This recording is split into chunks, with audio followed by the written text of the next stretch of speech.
बहुत समय पहले की बात है। एक गांव में एक बूढ़ा किसान अपने दो बेटों के साथ रहता था। किसान बहुत मेहनती और ईमानदार व्यक्ति था। उसने अपनी पूरी जिंदगी मेहनत करके अपनी खेती को सफल बनाया। लेकिन उसके बेटे रमेश और सुरेश बहुत आलसी और स्वार्थी थे। वे कभी भी अपने पिता की मदद नहीं करते थे और हमेशा आराम करने में लगे रहते थे। एक दिन किसान बीमार हो गया। उसने महसूस किया कि अब उसका अंत निकट है और उसे अपने बेटों की चिंता होने लगी। उसने सोचा, अगर मैं इन्हें मेहनत की अहमियत नहीं सिखाऊंगा तो ये सारी संपत्ति बर्बाद कर देंगे। इस विचार के साथ उसने एक योजना बनाई। किसान ने अपने दोनों बेटों को बुलाया और कहा, मेरे प्यारे बेटों, मैं बहुत बीमार हूं और अब ज्यादा समय तक जीवित नहीं रहूंगा। मैंने अपने खेत में एक खजाना छिपाया है। अगर तुम दोनों उस खजाने को पाना चाहते हो तो तुम्हें खेत की खुदाई करनी होगी। रमेश और सुरेश को खजाने की बात सुनकर बहुत खुशी हुई। उन्होंने तुरंत खेत की खुदाई शुरू कर दी।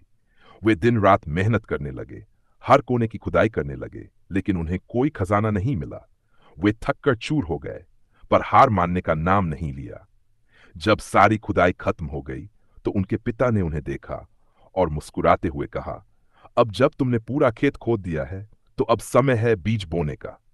रमेश और सुरेश ने पिता की बात मानी और खेत में बीज बो दिए। कुछ समय बाद बारिश हुई और खेत में अनाज की अच्छी फसल तैयार हो गई।